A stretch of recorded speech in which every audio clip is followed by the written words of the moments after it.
1961-62 में जब यहाँ चकबंदी हुई थी, हाँ, उस समय ये बेला इतना लगाया था। 1961-62 से ये फूलों की खेती देख रहे हो दोस्तों। इसीलिए मैं कहता हूँ कि मैं इस संसार का बेस्ट ट्रेवलर हूँ। साइकिल से ट्रेवल करने का मतलब ये था कि ये सब चीजें देखना। मैं बागपत से चला था और बागपत से चलने के बाद में कन्नौज आकर मुझे फूलों की खेती मिली। अचानक से खुशबू आई, मैंने चारों तरफ देखा कि खुशबू कैसे आ रही है, तो ये बड़े बड़े खेत दिखे मुझे फूलों के ही है, गुलाब का। और ये है शायद चमेली, चंपा, कुछ ऐसा। वो तो यहाँ काम करने वालों से हम पूछ ही ले गए। तो अब मैं यहाँ जो आपको दिखाने वाला हूँ सरप्राइजिंग चीज, उस चीज की आपने इमेजिनेशन नहीं की होगी। एक बार पहले जी भर के इन फूलों को देख लो, लहलाती चिड़ियों को देख लो, खिलखिलाती खिलखिलाती चिड़ियों को देख लो, थोड़ा नजदीक से फूल को भी देख लो, फूलों की पेड़ों की हालत देख लो। मेरे दोस्तों, मैं फिर कह रहा हूं कि मैं दुनिया का बेस्ट ट्रैवलर इसीलिए हूं क्योंकि मैं हर छोटी बड़ी चीज को अपने कैमरे में रिकॉर्ड करता चलता हूं। चाहे फिर वो सड़क के किनारे खड़ी बांग हो या ये खिलखिलाते खुशबूदार फूल हो, लेकिन मैं बेस्ट ट्रैवलर हूं, था और रहूंगा। अब यहां से उतरने का रास्ता मैं देख रहा हूं और मैं कोई प्री रिकॉर्डिंग नहीं करता। मैं डायरेक्ट जाकर लोगों से बात करता हूँ। यही डिफरेंस है मेरे में और दूसरे लोगों में। एक तो मैं किसान पुत्र हूँ, मैं डरता नहीं कहीं भी उतरता हुआ। अब यहाँ पे ऐसा रास्ता है, कोई और होता तो डर जाता कि गिर जाऊंगा ये वो। मुझे स्वीकार है गिरना, अभी तक गिरते गिरते तो हम उतरे हैं। क्या फर्क पड़ता है इस बात से कि मैं गिर जाऊंगा या नहीं। तो देखिए दोस्तों, खुशबूदार तो था, ये खूबसूरत भी है, लेकिन बहुत धीमी धीमी खुशबू आ रही है और आंटी जी यहाँ पे काम कर रही है।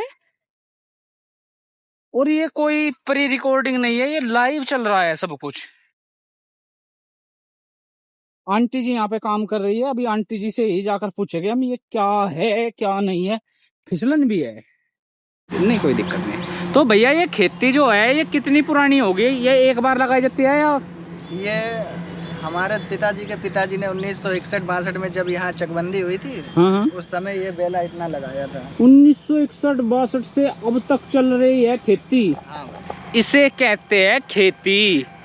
अच्छा भैया एक बात और बताओ आप, छोटी सी, आपने क्या किया हुआ एजुकेशन में?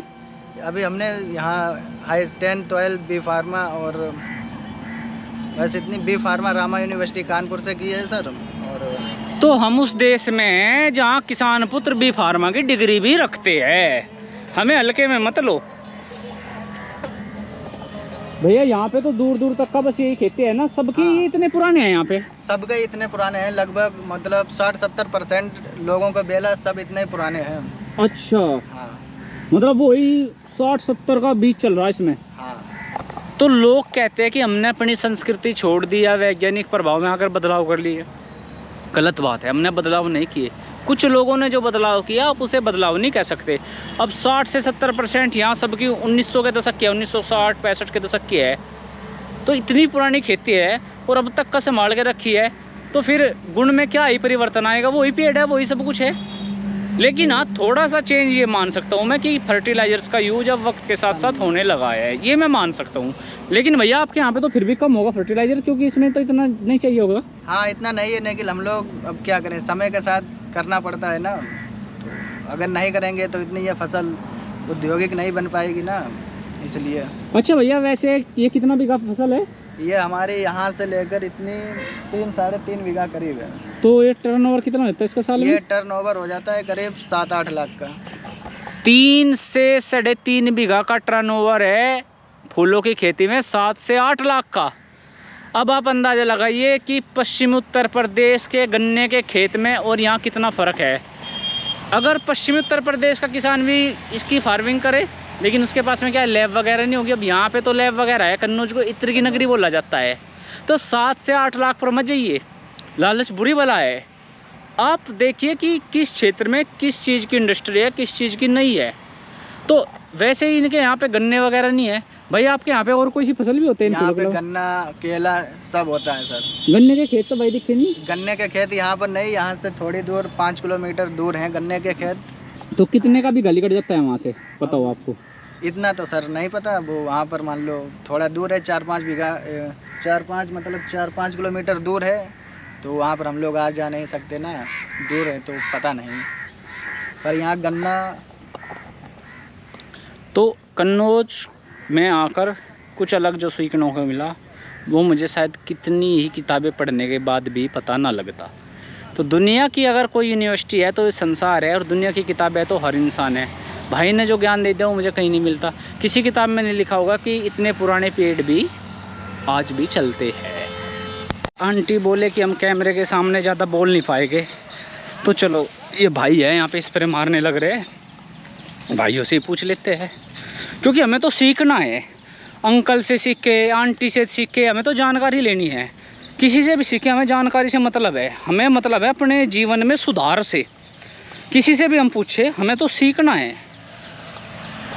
तो चलो भैया के पास चलते हैं। भैया नमस्कार। नमस्ते, जय हिंद भाई। जय हिंद भाई। भैया ये किस चीज़ के फूल है? ये हमारा बेला है भाई। अच्छा, ये बेला है। हाँ।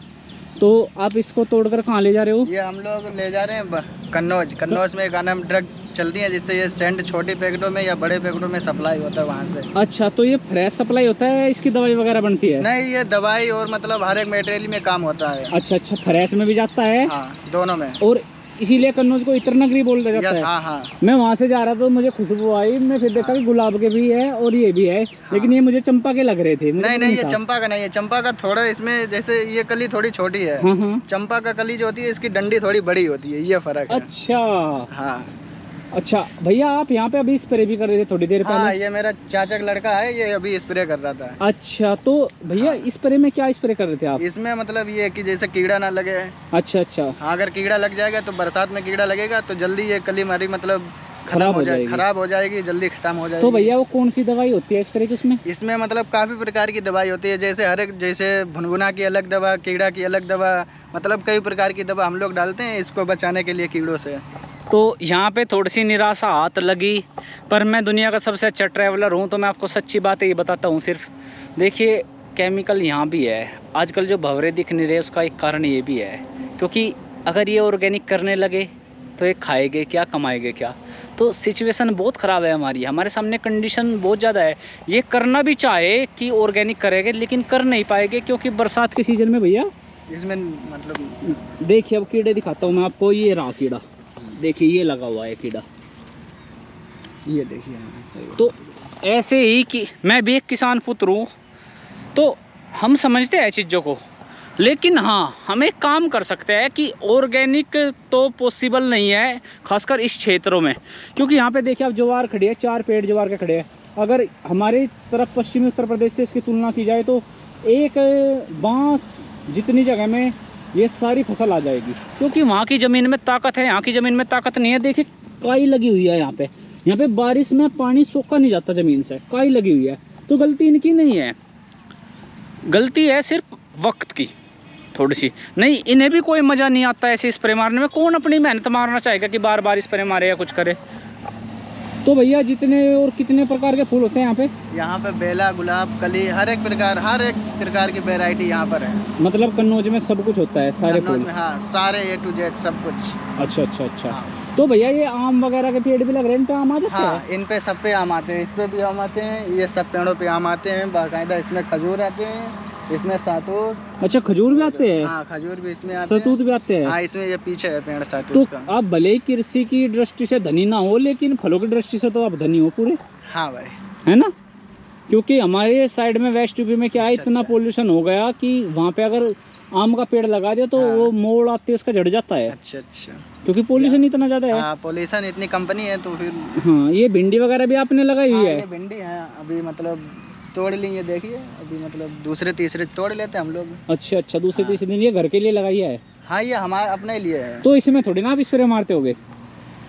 कभी मतलब 7वें 8वें दिन मार देते इसमें। इसमें भी स्प्रे? हाँ। भैया ये तो आपके अपने घर की है, इसमें तो कम से कम अपने आप खुद तो जहर ना खाओ। नहीं, आप समझ नहीं रहे बड़े भाई। जैसे अगर इस पर स्प्रे नहीं करेंगे, इस पे भी वही पोजीशन आ जाएगी ना। अच्छा अच्छा अच्छा। जिस प्रकार से हमारा एक अगर अंग शरीर का खराब हो गया तो पूरा शरीर अंग खराब कर देगा, उसी अच्छा। प्रकार इस पर ना बैठ कर कीड़े उस पर बैठेंगे। तो हम यहाँ पे थोड़ा, जैसे मैं खुद ऑर्गेनिक खेती को प्रमोट करता हूँ, तो हम क्या करते हैं, हम थोड़ा ऐसा करते हैं कि अपने घर के लिए जो रखते हैं हम उसमें नहीं करते, हम भी कुछ भी उसमें हम कुछ डालते भी नहीं, हमने उसमें छोड़ा हुआ है सब कुछ की फसल हो या ना हो। लेकिन इनका तो रोज़गार है ना, ये यहाँ पे चीज़ों की उपलब्धता कम है। भैया मैं देखा पीछे सारी ज़मीन खाली पड़ी थी, पीछे दूर तक का सारी ज़मीन खाली पड़ी थी, कोई फसल ही नहीं थी, कई किलोमीटर तक का ऐसी घास खड़ी थी, ऐसा क्यों? वो अभी ये जो हाईवे बना है, हाँ, इसी में कहीं एक दो जगह कैंप अभी लगेगा, जैसे बड़े बड़े कारखाने लगने के ना। अच्छा, इसलिए। हाँ, तो इसलिए उन्होंने वो जमीन खरीद ली है, उनको मुआवजा दे दिया किसान लोगों को। अच्छा, तो इसीलिए वो जमीन खाली पड़ी है। अच्छा। हाँ, अब आगे देखो वो क्या करते क्या ना करें सरकार को। अच्छा। तो भैया से भी थोड़ा चलते चलते एक अजीब सा पेड़ दिखा ये, तो ये मुझे पता ही नहीं था किस चीज़ का है, तो मैं दोबारा भैया को आवाज़ लगाई कि भैया बताओ ये पेड़ किस चीज़ का है। भैया किस चीज़ का पेड़ है? हमारे यहाँ मेहंदी बोली जाती है इसको। ये जो हाथ में लगाने वाली मेहंदी होती है? हाँ, ये भाई, और ये उसका फूल है, ये जो वाइट दिख रहा है ये उसका फूल है। तो देखिए मेहंदी का फूल जो आपने पहले कभी नहीं देखा होगा, इसीलिए मैं बार बार कहता हूँ मैं बेस्ट ट्रेवलर हूँ दुनिया का। आपको मेहंदी का फूल भी दिखा दिया, देखिए ये है मेहंदी का फूल का बीज है ना भैया, कली। ये इसे हम लोग बीज बोलते हैं। हाँ। ये बाद में बना है फूलों से पहले बना है? ये बात पहले बनता है। अच्छा, ये पहले बीज होती है। अच्छा, फिर फूल ये देखिए खिल रहा है जो। अच्छा, ये फिर खिल के वाइट हो जाता है ये। अच्छा।